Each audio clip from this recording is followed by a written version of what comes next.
में एक बुढ़िया रहती थी।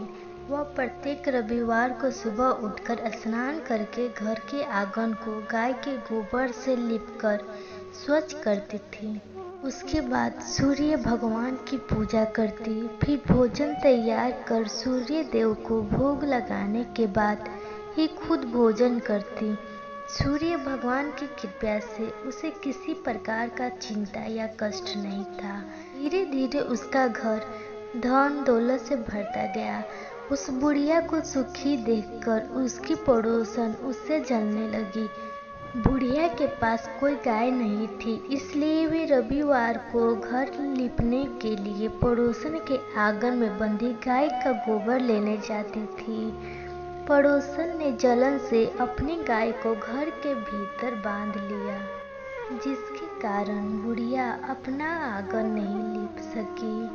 आंगन न लीपने के कारण उसने ना तो भोजन बनाया और ना ही सूर्य देव को भोग लगाया और स्वयं ही भोजन नहीं की। सूर्यास्त होने पर भूखी प्यासी सो गई। इसी प्रकार उसने बिना जल पानी के व्रत किया। रात्रि में सूर्य भगवान ने उसे सपने में दर्शन दिए और उन्होंने भोग ना लगाने का कारण पूछा। तभी बुढ़िया ने पड़ोसन द्वारा घर में गाय बांधने और गोबर न मिलने की बात बताई। फिर सूर्य देव ने अपने भक्त की परेशानी का कारण जानकर बोले, माता मैं आपकी भक्ति से प्रसन्न हूँ। मेरा व्रत करने और कथा सुनने से धन को धन और बांझ स्त्री को पुत्र की प्राप्ति होती है। इसलिए मैं आपको एक ऐसी गाय देता हूँ जो सभी इच्छाएं पूरी करती है। सपने में बुढ़िया को आशीर्वाद देकर भगवान सूर्यदेव वहां से चले गए। प्रातः काल सूर्य उदय से पहले बुढ़िया की आँख खुली। उसी समय वह बाहर जाती है और अपने आंगन में एक सुंदर सी गाय को देखकर हैरान हो गई। जब पड़ोसन ने बुढ़िया के आंगन में उस सुंदर गाय को देखा तब वे उससे और अधिक जलने लगी। ऐसे ही गाय ने सोने का गोबर किया। पड़ोसन की आंखें फट गई। पड़ोसन ने उस बुढ़िया को आसपास ना पाकर तुरंत उस गोबर को उठाया और अपने घर ले गई। बुढ़िया को सोने के गोबर के बारे में पता ही नहीं चला और फिर बुढ़िया पहले की तरह फिर से भगवान सूर्य देव की पूजा करने लगी। पड़ोसन रोज अपने गाय के गोबर से सोने का गोबर बदलती रहती।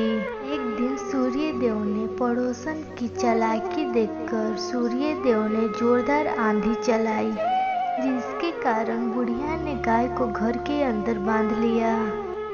सुबह जब बुढ़िया की आँख खुली, बुढ़िया ने गाय का गोबर देखा तो उसे देखकर हैरानी हुई। उस दिन के बाद बुढ़िया रोज गाय को घर के भीतर ही बांधने लगी। सोने के गोबर से बुढ़िया बहुत ही अमीर हो गई। पड़ोसन को सोने का गोबर पाने का कोई उपाय नहीं सूझा तो वे राजा के दरबार में पहुंची और राजा को सारी बात बताई। फिर राजा ने अपने सैनिक भेजकर बुढ़िया के गाय को जबरदस्ती मंगवाया और सैनिकों से राजा ने बोला कि इसे मेरे कक्ष में बांध दो। उधर बुढ़िया बिना खाए अपनी गाय के लिए रोती जा रही थी और सूर्य देव से कह रही थी उसे अपनी गाय चाहिए। फिर जब सुबह हुई, राजा का कक्ष पूरा गाय के गोबर और बदबू से भर गया। के बाद राजा बहुत ही क्रोधित हुए और उस औरत को बुलाया जिसने राजा को ये झूठी बात बताई थी और उसे दंडित भी किया।